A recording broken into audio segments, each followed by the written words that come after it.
Ahora veremos cómo afectan esos efectos externos a los módulos fotovoltaicos.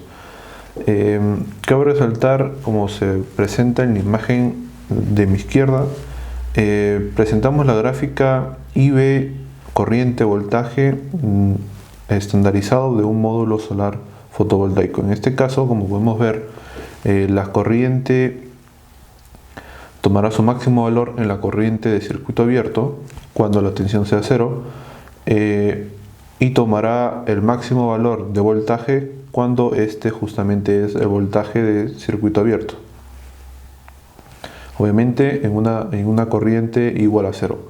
y tomará sus valores óptimos o de máxima potencia en el codo o en la parte exterior, en la parte intermedia de la curva, ¿no? En la cual, como también se puede apreciar en la curva de potencia, voltaje, que vendría a ser la curva azul, podemos ver, si proyectamos este punto óptimo que en máxima potencia, que vendría a ser justamente el vértice, el codo, en el codo mismo de la gráfica, podemos obtener una potencia máxima, de máxima potencia, en la cual comparte obviamente corriente y voltaje en máxima potencia. Condiciones estándar preliminares sobre esto: hay que entender y hay que recordar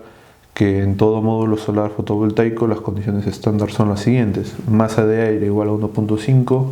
temperatura del módulo solar o temperatura en la celda de 25 grados y una irradiancia de 1000 watts por metro cuadrado. Ahora presentamos la siguiente gráfica: el efecto de la irradiancia en un panel solar fotovoltaico o módulo fotovoltaico. En este caso podemos observar a simple vista la gran variación que tiene la corriente respecto a una irradiación que poco a poco se va disminuyendo. Esto nos viene a decir lo siguiente: que en un inicio del día,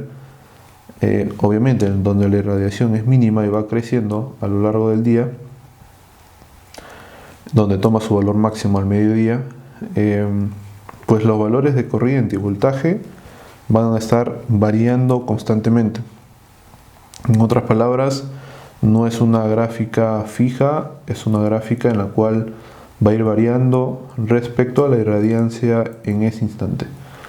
Por ende, nosotros vemos que a medida de que la irradiancia esté bajando o disminuyendo, pues la corriente disminuye, y como se puede ver es una variación bien intensa. De la misma forma, si vemos el voltaje, si bien es cierto, no pareciera tanta la diferencia, pero la tendencia está en la que si la irradiancia disminuye, corriente y voltaje disminuye, y por ende la potencia del panel en una máxima potencia también va a disminuir. El efecto de la temperatura del módulo fotovoltaico. Este efecto es muy importante, dado que esto también nos va a permitir diseñar y seleccionar adecuadamente el controlador de carga, que va a ser quien va a gestionar la carga correctamente desde el arreglo fotovoltaico hasta el banco de baterías. Pero previamente, al momento de seleccionar, nos tenemos que asegurar que en cualquiera de las condiciones, en las peores condiciones de trabajo climatológicas, pues el controlador de carga pues va a funcionar sin ningún problema. Entonces, en este caso es muy importante saber y conocer cómo es que la temperatura de trabajo del módulo fotovoltaico va a ir variando en cuanto a voltaje y corriente. Y como podemos ver y observar, a una irradiancia de 1000, para que este ejercicio sea más entendible, vemos de que si comenzamos en una condición estándar de 25 grados centígrados, que es la temperatura del módulo fotovoltaico en condiciones estándar, vemos de que si esa temperatura tiende a subir, pues el voltaje de salida disminuye y vemos y notamos que en cuanto a corriente es casi nulo, pero hay una ligera tendencia en subir. Entonces, en líneas generales, al momento de que la temperatura del módulo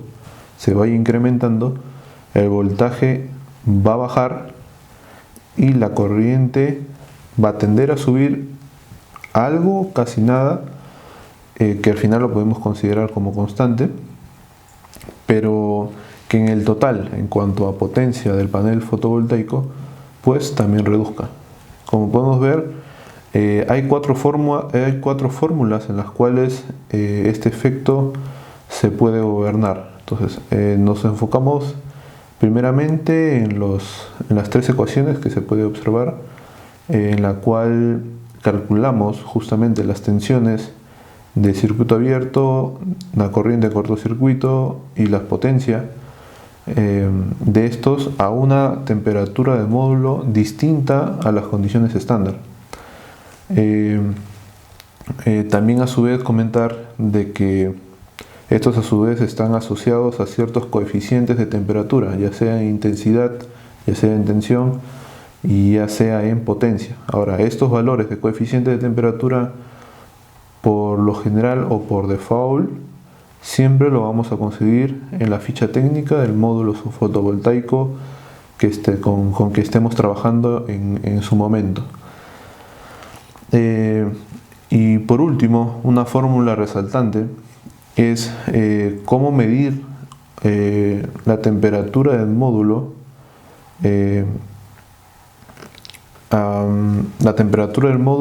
en condiciones diferentes al estándar, ¿no? La cual, como se puede observar en la fórmula y en la imagen, va a depender mucho de la temperatura ambiente. Obviamente dependerá de la temperatura de operación nominal de la célula, que bueno, este es un valor ya definido de fábrica, y así que este valor se puede encontrar